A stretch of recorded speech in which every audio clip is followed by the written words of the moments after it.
Issue Boy and Guru in the house, back with the Bangalore video. Well, ladies and gentlemen, unfreaking believable news coming your way. But first, I really like to address certain issues. The first one is Antonio Rudiger was actually playing yesterday, against Tottenham, and during that game, he was actually subjected to racism chants. And yes, in the football field again, there has been an incident where a football player had to see embarrassment in 2019. Yes, ladies and gentlemen, before the year ends, you know there is disappointment in English Premier League. And here's what Jose Mourinho had to say on the racist abuse, which was aimed at Antonio Rudiger. He said, I hate racism in football. I'm disappointed that things like that still can happen. You have to agree with every decision that the referee makes. Stopping the game, sending everybody home. I have no control of that, but in that moment, I think everybody is together because racism is a sad thing in society.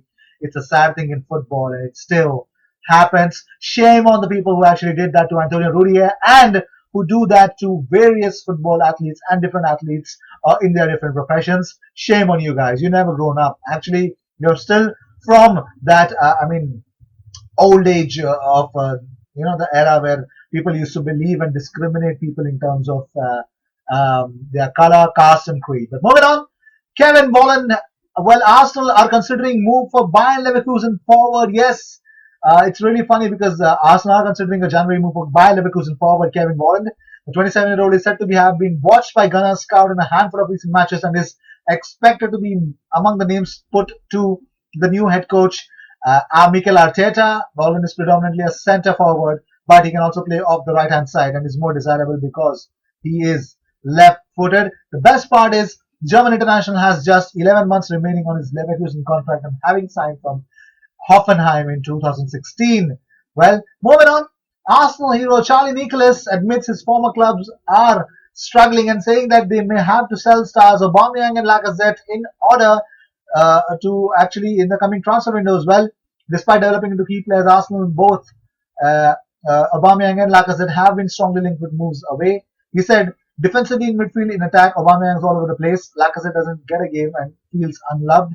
He, that is Arteta, might have to sell them to get some money in. The other issues, the big ones, are the leadership issues that he has to take on.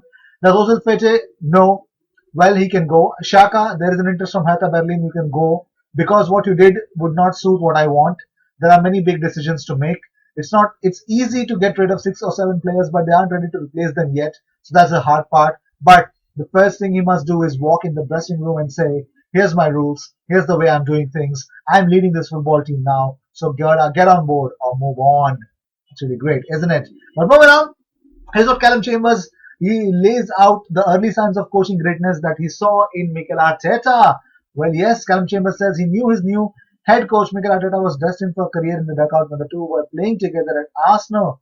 Well, Chambers joined Arsenal as a 19-year-old in the summer of 2014. Arteta was established as a senior figure in the Gunners' dressing room. So he said, did I know he was going to be a coach when we played together? For sure, said Chambers. When I came here, he was one of the senior players. He helped me, gave me advice on positional play. He was a very intelligent player. You could always tell that he had that side in him. I'm excited.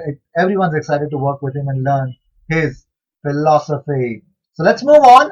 Callum Chambers also says that Arsenal hired Mikel Arteta to restore the club's identity. He says, we just need to get our identity back. That's what he meant. I know he wants to do that. It will take time, but I know he can get that out of us.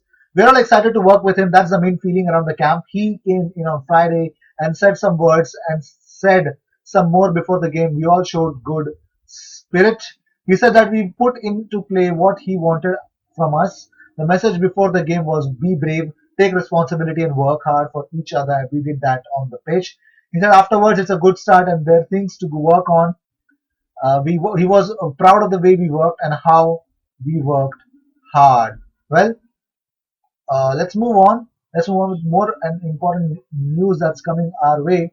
Well, Mikel Arteta, actually Freddie Ljungberg already confirmed that Arteta's post-match appearance, but refused to go into detail about what was said. He said he came down after the game and said similar things to what I just said. Ljungberg revealed after the game. So it's pretty much clear that Arteta is pretty much, he knows what he has to go through. So, and he's actually going to put the message across. So, moving on. Arsenal's shambolic season rolls on as they find themselves in the bottom half at Christmas for the first time since 1983. Well, yes, it's a very sizable job for Mikel Arteta, and a trip to the misfiring Bournemouth awaits for Arsenal on the Boxing Day. Well, Arsenal will fancy the chances because the Cherries have only won once in their last 7 games. The same goes to say about Bournemouth as well. But moving on, Mikel Arteta needs to sort out the Arsenal's dodgy defense. This is, lots of Arsenal players and ex-players are backing Mikel Arteta to start the new era. Finally, well, here's something to get excited about. Dries Mertens did something on his latest Instagram post. Well, the forward hinted at a goodbye to the Italian city on social media and is expected to leave as early as January after a dressing room rift. The Napoli fans straight away flooded with comments. Dries, please stay. Another telling him, Dries, you are Neapolitan, don't go away. Well, he's likely to move because he's been fined. We all know that he's not having a very good thing, and he could leave Napoli for as low as 8.5 million. And if I have 8.5 million, if I have to do anything about the finances with Arsenal, I would bet my all money to get Dries Mertens at Arsenal. So these were the news of the day. I hope you enjoyed whatever came your way. All the news and everything about Arsenal comes on this platform every single day, twice. So make sure you subscribe, hit that bell icon so you get all the notifications of Arsenal. If you are an Arsenal fan, if you're not an Arsenal fan but you want to keep tabs about Arsenal, you're always welcome by subscribing and hitting that bell icon. I will see you in my next video. Until then, cheers.